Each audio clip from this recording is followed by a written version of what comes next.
it's Rob Bryanson, and welcome back to the Imagining the 10th Dimension video blog. And once again, we're doing a video with me as a floating head. Today we're talking about the missing 96% of the universe. And if we were usually talking about something like that, we would probably show, if we were thinking about the missing matter, we would talk about my face floating in the middle just over a black background. What we're going to be talking about today is the idea that the missing 96% of our universe is actually part of patterns, higher dimensional patterns. And so Jason has come up with, I think, a truly amazing video feedback here to help us play with those idea of a reality that's at the center of what we're witnessing here and all these other patterns that might be creating what we're witnessing as our reality. So we're going to start out today with this video blog entry, which comes from July 30th, 2008. If you'd like to read along, it's at 10thdimension.com/blog. And the name of the entry is Randomness and the Missing 96%. This starts out with two definitions from the American Heritage Dictionary. First of all, junk DNA. Junk DNA is DNA that does not code for proteins or their regulation, but constitutes approximately 95% of the human genome. And then from the American Heritage Science Dictionary, dark energy, a form of energy hypothesized to reside in the structure of space itself, responsible for the accelerating expansion of the universe. Now, in blog entries like dark matter, dark energy, dark information, and dark energy linelanders in the LHC, we've talked about the astonishingly large amount of the universe that appears to be missing. In entries like Google, memes, and randomness, and how to make a universe, we've talked about the idea that grouping and symmetry order could be what operates upon the information that becomes our reality to create the universe in which we live. And in blog entries like John Wheeler and digital physics, making new connections, and changing your genes, we've talked about the quantum physics idea that parts of the past can be changed by our current observation, a fact that seems to defy our common sense ideas of how the world works. With all that in mind, here are two facts then that might be revealing more about the nature of our reality than we realize. 95% of a human being's genome appears to be random repetitions and noise. 96% of the universe is completely undetectable dark matter and dark energy. Now, don't both of those numbers seem much higher than we should expect them to be, yet remarkably similar? With only 90% hidden, even an iceberg has more to show than what would appear to be indicated by these two basic facts about our universe and us as life within it.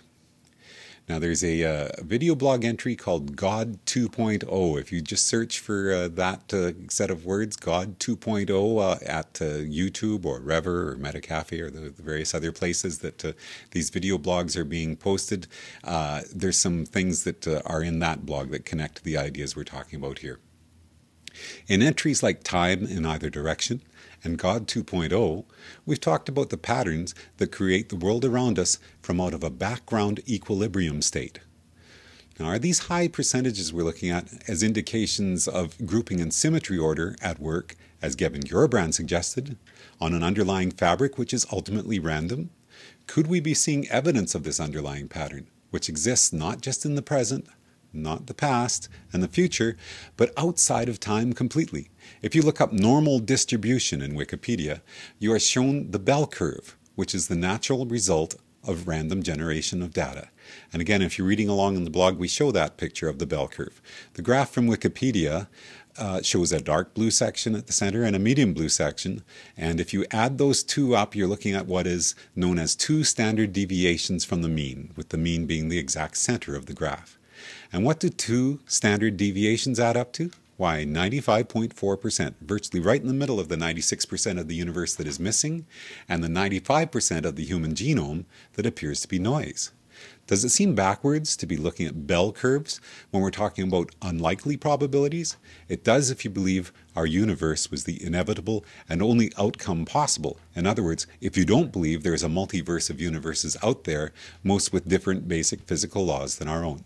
I believe that dark energy and junk DNA could be showing us that our universe is not in the center of this bell curve, but on the outside edge, In other words, the least likely parts of the bell curve represent both the reality we are observing and the genetic outcome that creates us as living creatures. The central part of this bell curve, then, is in the patterns and extra higher dimensional shapes that occur in the extra dimensions. For our genome and our universe, the missing, unexplainable 95% makes more sense when viewed from those extra dimensions. But ultimately, most of the potential shapes that exist within the omniverse are not connected to our universe. They're connected to the other possible expressions of matter and energy that exist out there within timelessness. Which takes us back to our old friend, the oft maligned anthropic principle. If we are really thinking about all possible universes and all possible expressions of life, then the one unique universe and the one unique expression of life that we are witnessing here in our little corner of the omniverse is only a tiny subset of a much larger expression of other versions of the possibilities that are out there within the information that becomes our reality or any other reality. Now, there's another blog entry I'd like you to search for, Infinity and the Boltzmann Brains, it's called, Boltzmann. In that blog entry, we looked at the random, burbling fields of indeterminacy that might occasionally generate a partial universe or a partial bit of organized information from a random collection of quantum outcomes that would, with even less likelihood of success, occasionally coalesce into a universe as complex and detailed as the one in which we live. In God 2.0, we looked at the patterns that create our reality and how what you name those patterns has more to do with your point of view than what is really happening. Now let's think about this. Is the fact that our universe is missing 96% of itself really a very strong indication of the fact that it comes from higher dimensional patterns, the sum of which have only a third standard deviation likelihood of falling outside of the bell curve of random noise? Randomness and patterns, patterns and randomness. It's all in the way you choose to look at the data.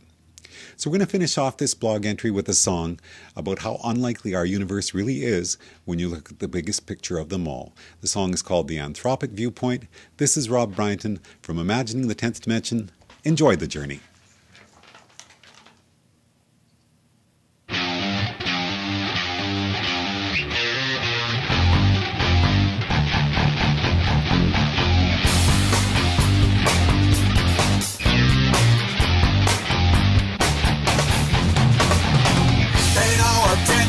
A man behind the curtain. The only thing that I know for certain, and everything that you say and do, the only thing you know for sure is you. Believing that you'll be okay, you can live to fight another day someday.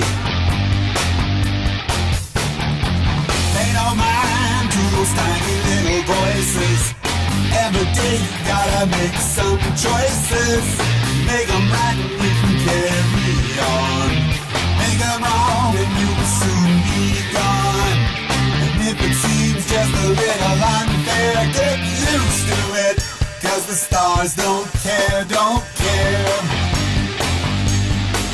In the anthropic viewpoint, the reason we're here is because we're here. And if it were impossible, then we wouldn't be. If there's other worlds and we've just missed them, the way to know what's outside our system. We're like goldfish living in the bowl. What's beyond that we can never know? All we can do is theorize, 'cause we can never get outside, outside. In the anthropic viewpoint, the reason we're here is because we're here. And if it were impossible, then we wouldn't be. So here we are in the hydrogen conspiracy. That's the way that it certainly appears to be. What's the reason? Where's the rhyme? How do we end up on this line? All those other possibilities, they're just as real, but they don't have me. It's no big deal, not worth the fuss. There They're just as real, but they don't have us, have us.